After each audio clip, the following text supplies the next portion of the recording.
जय हिंद दोस्तों, कैसे हैं आप सब लोग। गाइस, कल मेरे दोस्त ने मेरे से एक क्वेश्चन किया। मेरा दोस्त है, उसने उसका कोई फ्रेंड है, मेरे दोस्त का दोस्त है, तो उसकी कुछ प्रॉब्लम थी प्रॉपर्टी से रिलेटेड। तो उसने मेरे दोस्त से जो क्वेश्चन किया था, तो मेरे दोस्त ने कल मुझसे वो चीज पूछी, उस चीज का बात की। तो मैंने सोचा कि इस टॉपिक पर वीडियो बना दे, क्योंकि ये मेजर प्रॉब्लम है बहुत से लोगों के साथ। प्रॉब्लम ये है कि एक प्रॉपर्टी थी उनके पिताजी की, जो 3 पुत्र थे उनके, वो प्रॉपर्टी पे उनके पिताजी ने मौखिक बंटवारा कर दिया था। मौखिक बंटवारे का मतलब कैसा कि मान लीजिए आप आपके पिताजी के 3 पुत्र हैं और आपके पिताजी की कोई एक प्रॉपर्टी है, तो उस प्रॉपर्टी को आपके पिताजी ने ऐसे मौखिक रूप से बोल दिया कि ये प्रॉपर्टी है तो आप यहां पे ले लो, और ये प्रॉपर्टी आधी आप यहां ले लो, आधी आप यहां ले लो। एग्जाम्पल के तौर पर तीनों प्रॉपर्टी आपको बट गई एज अ मौखिक, रजिस्टर्ड नहीं, एज अ मौखिक आपके पिताजी ने दे दी। अब उसमें से प्रॉपर्टी का झोल ऐसा था कि जो एक प्रॉपर्टी एक भाई को मिली थी वो शहर की प्रॉपर्टी थी, और 2 भाइयों को जो प्रॉपर्टी मिली थी वो गांव की प्रॉपर्टी थी। तो उस टाइम पे उन तीनों प्रॉपर्टी की जो वैल्यूएशन थी, वो तीनों प्रॉपर्टी की वैल्यूएशन सेम थी। लेकिन अब के टाइम पे डेवलपमेंट हो गया है शहर की प्रॉपर्टी का, तो उस प्रॉपर्टी की जो वैल्यूएशन है वो हाई हो गई है गांव की प्रॉपर्टी की अपेक्षा। तो अब वो जो दोनों भाइयों को प्रॉपर्टी गांव में मिली थी, वो अब चैलेंज कर रहे हैं, अधिकार ले रहे हैं अपने थर्ड भाई की प्रॉपर्टी पे, जो शहर पे जिसको प्रॉपर्टी मिली थी। अब प्रॉब्लम ये है कि प्रॉपर्टी का रजिस्टर्ड बंटवारा तो हुआ नहीं है, और उस भाई ने उस प्रॉपर्टी पर कंस्ट्रक्शन भी कर लिया है जिसको पिताजी ने बांट दिया था। समस्या एक और ये है कि पिताजी की डेथ हो चुकी है। पिताजी तो अब है नहीं कि पिताजी अपने अकॉर्डिंग उस प्रॉपर्टी को दें किसी को भी सेल डीड के बेस पर, क्योंकि वो उनकी चाहे पैतृक संपत्ति रही हो, बंटवारे के तौर पर मिली हो, तो वो तो स्वार्जित संपत्ति उनकी हो जाएगी। तो अब पिताजी भी नहीं रहे कि इस प्रॉब्लम का सॉल्यूशन हो सके। तो ऐसी प्रॉब्लम का सॉल्यूशन कैसे करना है, ऐसे प्रॉब्लम में आपको क्या करना है, या फिर इन सिचुएशन में क्या हो सकता है, आज की इस वीडियो पे मैं बताऊंगा। सो फ्रेंड्स, मैं हूं चंद्रभान चक्रवर्ती, आप देख रहे हैं अपना यूट्यूब चैनल टेक रेवेन्यू। यार, अगर आप चैनल पे नए हैं तो सब्सक्राइब करके चैनल को नोटिफिकेशन को इनेबल कर लीजिए, ताकि हमारी सारी वीडियोस की जानकारी आपको मिलती रहेगी। और अगर आप वीडियो पसंद कर रहे हैं, वीडियो देख रहे हैं, तो वीडियो को लाइक करके दोस्तों के साथ शेयर जरूर करिएगा। चलिए चलते हैं वीडियो की तरफ।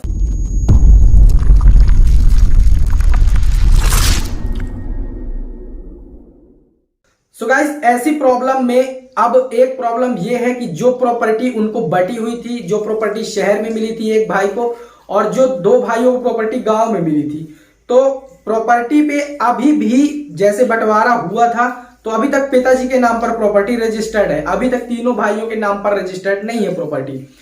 तो जब अब पिताजी की डेथ हो चुकी है, अब मैटर यहां पे ये है कि जब डेड म्यूटेशन होगा, जब फौती नामांतरण होगा उस प्रॉपर्टी का, तो जब तीनों प्रॉपर्टी का फौती नामांतरण होगा, तो पिताजी का नाम जब वहां से हटेगा रिकॉर्ड से, तो उन तीनों भाइयों का नाम, उनकी कोई बहन अगर है तो ठीक है, नहीं है तो कोई वो बात नहीं है, माताजी भी उनकी नहीं है।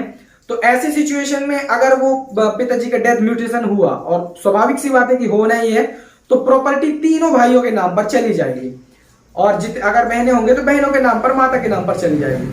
अब जब प्रॉपर्टी तीनों भाइयों के नाम पर चली गई, तो शहर की प्रॉपर्टी में भी तीनों भाइयों का हिस्सा है, गांव की प्रॉपर्टी में भी तीनों भाइयों का हिस्सा है।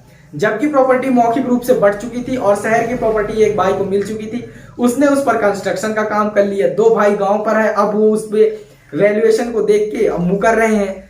तो यहां पर गलती सबसे पहले ये हुई, जिस आदमी को प्रॉपर्टी दी गई, जिस टाइम पे बंटवारा हुआ, वो बंटवारा रजिस्टर्ड नहीं हुआ।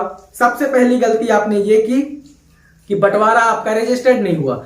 जिस टाइम पर आपके पिताजी ने मौखिक प्रॉपर्टी आपको बांटी थी, उस प्रॉपर्टी को आपको उस टाइम पर रजिस्टर्ड करवा लेना था, बंटवारा करवा लेना था रजिस्टर्ड, तो वो प्रॉपर्टी आपके नाम पर रजिस्टर्ड हो जाती, आज ये प्रॉब्लम क्रिएट नहीं होती।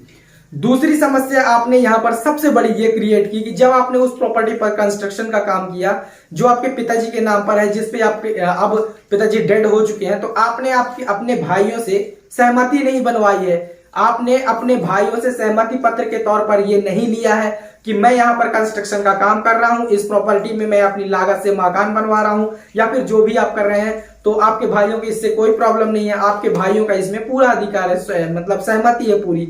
तो आपने ये भी नहीं किया, 2 प्रॉब्लम आपने क्रिएट की। अब आपको होगा क्या इन फ्यूचर।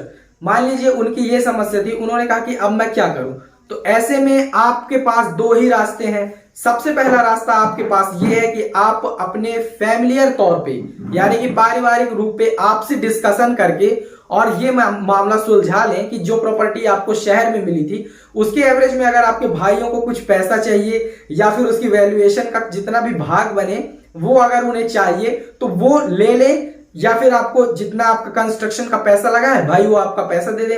क्योंकि भाई आपने जो प्रॉपर्टी पे मकान बनाया तो वो प्रॉपर्टी तो अब तीनों भाइयों के नाम पर जाएगी जब डेड म्यूटेशन होगा। तो आपका या तो भाई से आप भाइयों के बीच में बैठकर ऐसा आपसे डिस्कशन कर लें कि वो प्रॉपर्टी का कंस्ट्रक्शन का आप खर्चा दे दीजिए।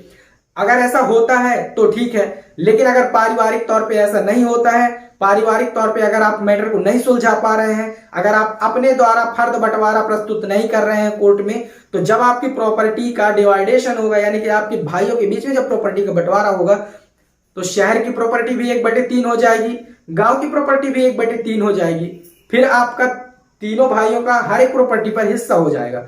तो ऐसे में ना तो आपको आपका खर्चा मिलेगा और ना ही आपको आपकी प्रॉपर्टी मिलेगी। तो आपके अब वो सोचते हैं कि हम इस प्रॉपर्टी को बेच कैसे सकते हैं, उनकी जो शहर की प्रॉपर्टी है।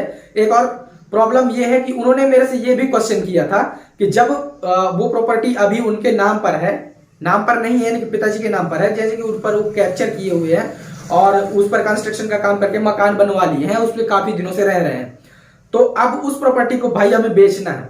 मैंने कहा बिल्कुल नहीं बेच सकते हैं आप इस प्रॉपर्टी को, क्योंकि ये प्रॉपर्टी आपके पिताजी के नाम पर है, आपको इसका टाइटलधारी बनना पड़ेगा प्रॉपर्टी बेचने के लिए। और टाइटलधारी आप अकेले बन नहीं सकते हैं, क्योंकि जब डेड म्यूटेशन होगी तो टाइटलधारी आप तीनों भाई बनेंगे, और तीनों भाई बनेंगे तो आपके भाइयों की सहमति होगी उस प्रॉपर्टी को बेचने में। या फिर ये हो सकता है कि मान लीजिए आपकी 18 आरे की वो प्रॉपर्टी है, शहर की प्रॉपर्टी, अब उस प्रॉपर्टी पे आपके तीनों भाइयों का अधिकार है, तो या तो आप 6 आरे आपकी हिस्से की प्रॉपर्टी बेच दीजिए, तो वो तो वही बात हो गई कि ना आपको कुछ मिला और आपने अपना हिस्सा उसमें से बेच दिया, तो वो तो पूरा आपके अर्थ में भी नहीं आना है।